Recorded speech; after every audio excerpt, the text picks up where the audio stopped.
Studio 7.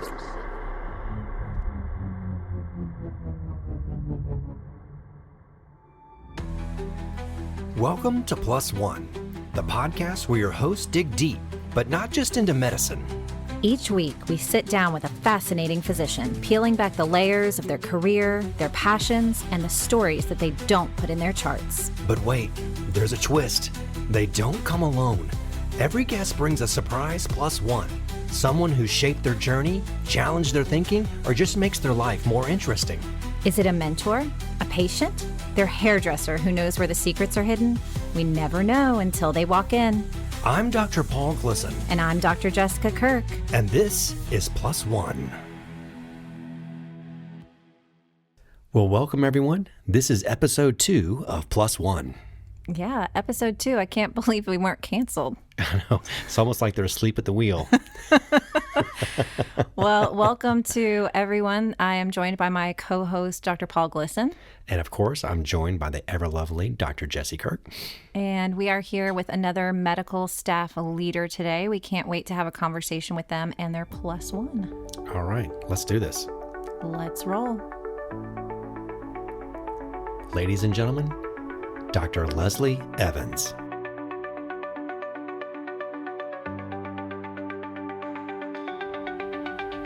Welcome, Leslie. Thank you for having me today. Awesome. How do you feel about being here?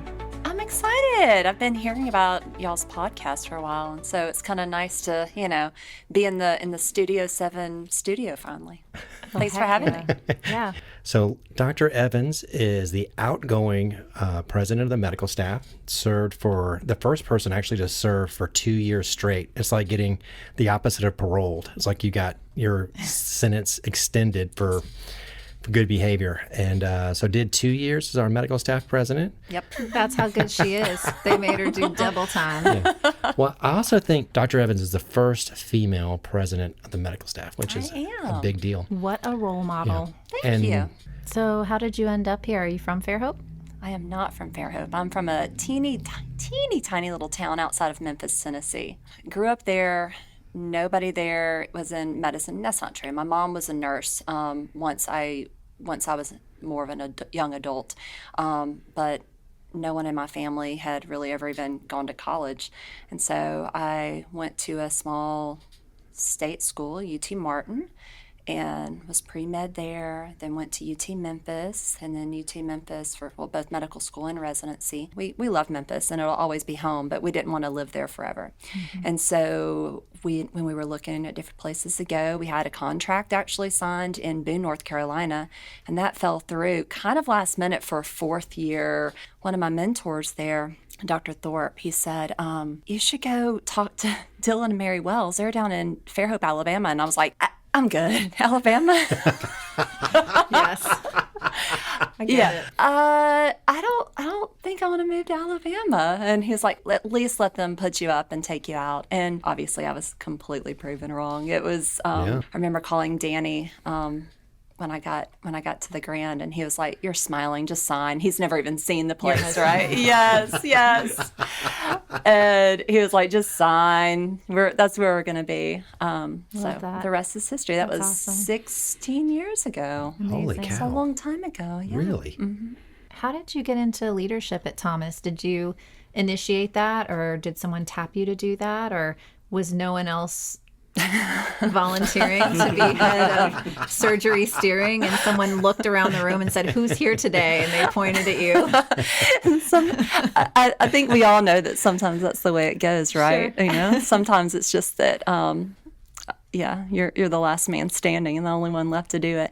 I think it was a combination. My partner Mary Wells had been surgical steering, I think 2 years before me. And so she kind of just told me, hey, by the way, you're vice chairing next year. And I'd never been to one of the meetings or anything. The OB meeting is stressful. They can be intense. They can be intense. We can be an intense group. We're very passionate, Paul. It's not, I know. I get it. Yes. Yeah. And so. Usually they turn on anesthesia or else the neos. Not on each I other. could get on board with some of that. I'm sure you could. So I'd sat in on that committee quite a bit. And then, then I became part of surgical steering, and I did that And then Dr. McBrearty, who had the position that Dr. Glisson has before, he was really very instrumental. Okay. He was, I didn't know where, no. didn't know where that was going. He was very... He was super instrumental in giving me the confidence that I belonged at the table. Just having somebody there that's cheering you on and saying, "No, you're a born leader," and I'm like, Right. "Am I? Like, seriously?" Well, you tend to live up to your expectations that other people have of you. Like if they really think you're a crackhead, that's how you're going to act. But if someone says, "Leslie, you are it. Yeah. You are the future of leadership here." I mean, if you say it enough, you start realizing, like, and I'm not saying it's not true. It's like you start believing it yourself. Right. And it's like, yes, that's going to happen. So, yeah, I appreciate people saying this. I'm sure you don't remember this. Well, you would have no reason to remember this, but I'm sure you're not aware of this. But when I first started at Thomas and we were starting pediatrics from the ground up, they invited me to go sit in on basically every single committee meeting in the whole hospital just to kind of get the lay of the land. And the first one I went to was surgical steering, and you were heading up the meeting that day. And I came from a place where I was literally told that there was no room for advancement for me in a leadership position. And it was implied that it was because I was a woman.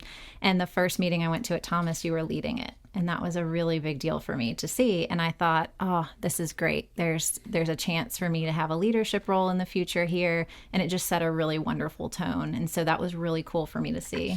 That's back when we were over by the back ER entrance in that meeting room with the leather folders. Right. Do you remember that? I do remember that. Actually, I remember that meeting, Jesse, and thanks for sharing that. That's really special. But I remember that because I remember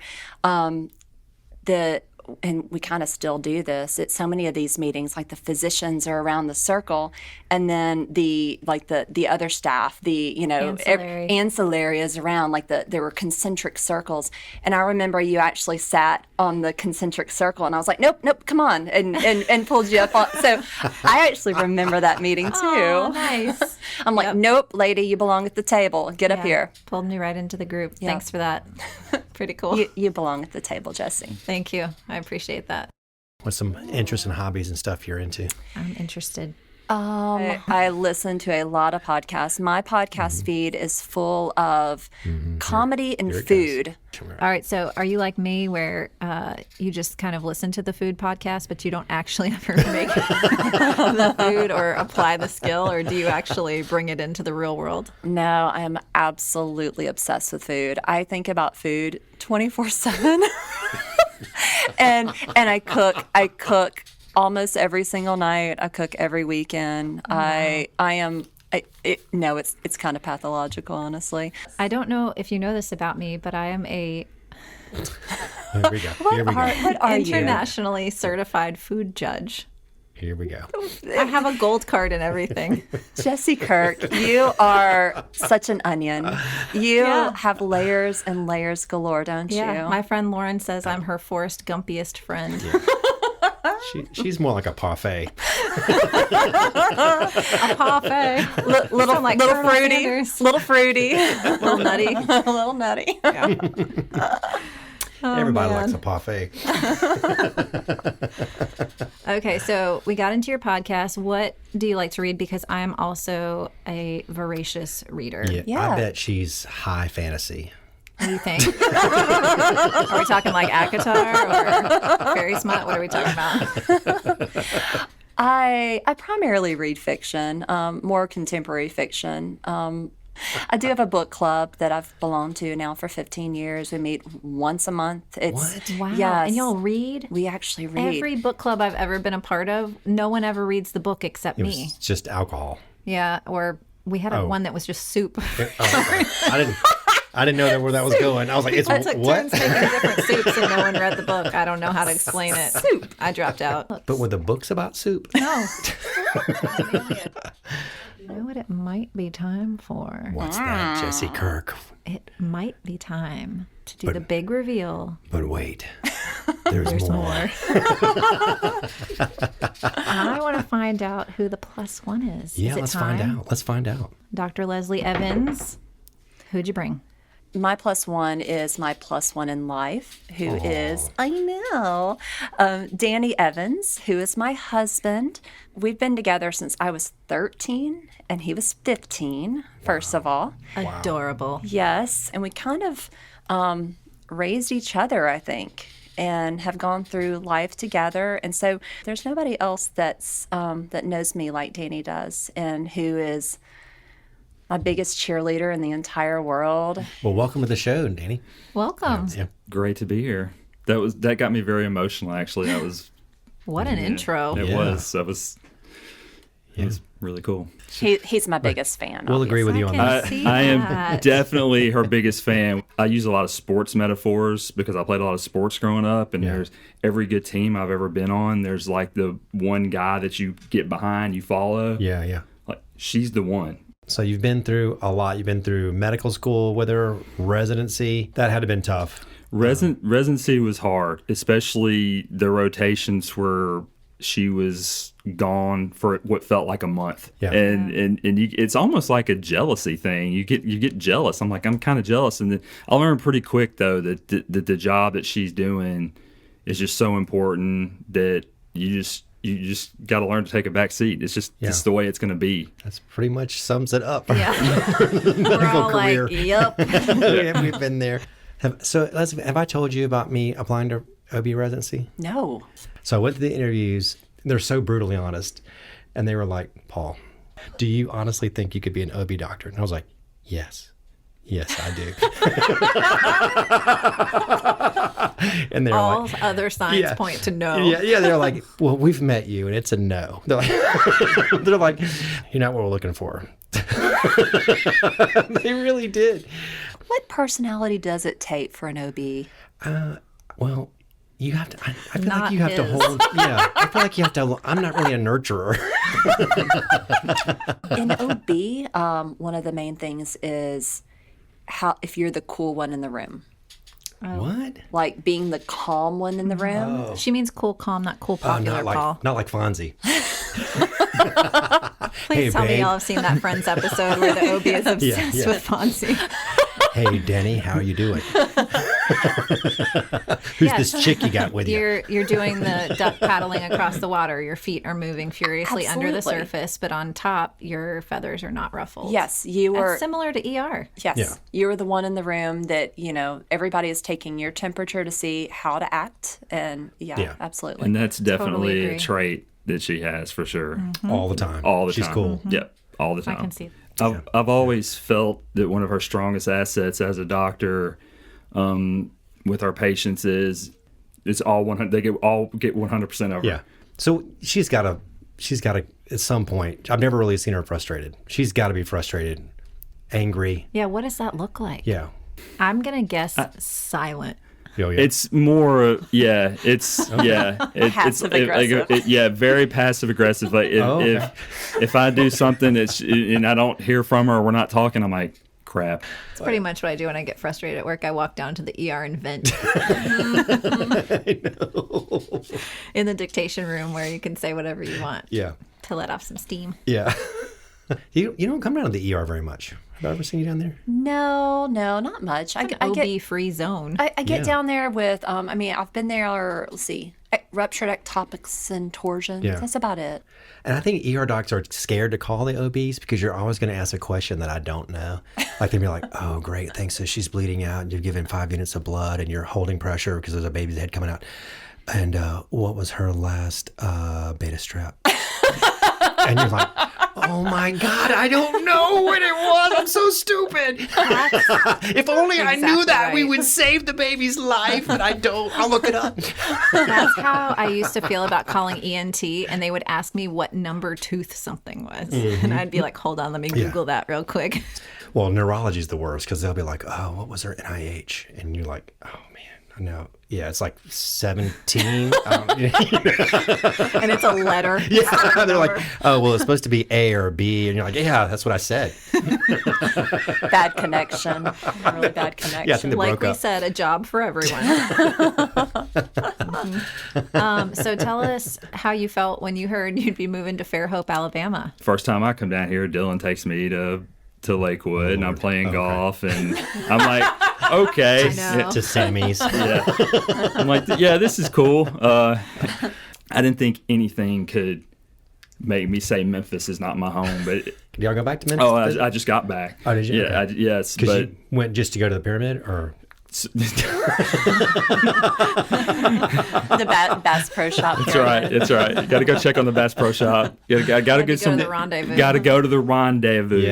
yeah. But it has Fairhope is home now, and I love it. Do you have a most unusual case for us, or one that stands out in your mind? It's not even easy to describe, but basically what had happened was is this woman, she basically had a kind of a uterine didelphys, which is kind of two parts of a uterus, and she obviously got pregnant. So but there was a non-communicating horn. Fancy. So yes. So That should be the title of this episode. That's the title of the episode. The non-communicating So- horn. Oh, I thought you were going to call it fancy. So if you Don't let me down. if we're gonna let's take the sperms trail up Okay. up the cervix into the uterus, out the fallopian tube, through the peritoneal cavity, and then it got fertilized and went into this non-communicating horn. So she got pregnant in that area that was not connected to the vagina. So Man, a lot of things had to go There was- just wrong for that to happen. there was a lot happening there. And Yeah. so, yes, so when she was, very, very pregnant, we're inducing her, and nothing ever happened. And so, so by the time we get in, it's in one part of the uterus that's not connected to the Wow. rest. So, yeah, it was pretty interesting. That is super But interesting. the baby did okay? Yeah, But by C-section. by C-section. Because there was no way out. There was no, way home. Literally. There was no way home. That's the title of your episode. There's no way out. Wow. So, Danny, did she ever come home and talk about work cases she's seen, tough stuff? A little bit. I think she tries to separate as Okay. much as she can, and I wouldn't know what she was talking about anyway. So My kid loves to hear about yes, I bet. He loves he's- laparoscopic photos. What are we looking at here? Oh, cool. yeah. Danny, not so much. Danny's like, I don't really want to see that. No, I don't. Yeah. I'll Yeah. pass. Hard pass. So, guys, we have a tradition here at Plus One where the previous guest leaves an important question for the guests that follow. Now, obviously, Dr. Adam Watterson was here last time, and he did not know you guys would be on the show here, so he left this question for you. And if you guys remember, in episode 1, Dr. Watterson talked about having second chances and what you would do. So the question he left for you was, what would you do if you had a second chance in life? It's tough. I mean, it's really corny, but I don't think that I would change anything. I think that every step and every mishap and every, everything that's brought us here is kind of what's meant to be, and I'm really happy with where I'm at. Yeah. So playing off of that, if you weren't an OBGYN, have you ever thought about what you would be? I got an answer for this. Oh, tell us. If she wasn't an OBGYN, she would have the best restaurant in Fairhope. Ooh. Hands down. Danny, what about you? Any paths that you might have explored a little deeper, or? So, I was kind of found golf later in life. I was like 32 or 33 when I first really started playing golf. And if I could go back, I'd probably do something with that, maybe teach some kids. I think it would be awesome to be a golf coach to kids. I think it would be really fun. And it's not too late, Danny. So Dr. Watterson also left a second bonus question, which I think is what he really wanted to ask, but he was trying to be intellectual and try to make himself look, Oh, Adam. bless his heart, because he is smart. He doesn't have to pretend to be. Okay, He's not just a pretty face. I know, Adam. I know, and he looks athletic. I He mean, looks so. Have you seen those gams? so, but the real question he wanted to leave for you guys is, who is your favorite rap star? So I don't know if they're stars, but I'm from Memphis, 3-6 Mafia, Oh, Okay. heck yeah. Yeah. North. Yeah. Well, I was aforementioned latchkey kid in the late 90s, mid 90s. So kind of Dre, Tupac, that whole, all the West Coast. MTVs. Okay. Yeah, Yeah. all the MTV guys. at Big the fan time. of Jeezy too. I like Jeezy. Oh, wow. That's deep. Regular Jeezy or little Jeezy? I mean, so he was young Jeezy Young first, Jeezy. and he grew up and became just regular Jeezy. I can go with either or. All this stuff You is know good. what's wild is Adam Watterson sent me a song yesterday to my phone by Young Jeezy. Oh, did you really? I love young Jeezy. We've come full circle. We've come full circle, guys. Yeah. Now we just got to close the show up by singing some Bette Midler. Don't tempt me. No, wait, we got to get their question first. Yeah. So whenever I meet somebody new, I always like to ask them their top 5 movies, because I feel like I can learn a lot from them about what their top 5 movies are. So that would be, what's your top 5 movies? All right. I like it. I like that too. You want to go with that? I love it. Yeah. Great. All right. Thank you, everyone, for listening. I'm Paul Glisson. I'm Dr. Jessie Kirk. And I'm Dr. Leslie Evans. And I'm Danny Evans. And you've been listening to episode 2 of Plus One. Are you okay that you didn't have doctor in front of your name? Yeah. Okay, great. No one will believe it anyway. As long as you didn't say OBGYN. I know.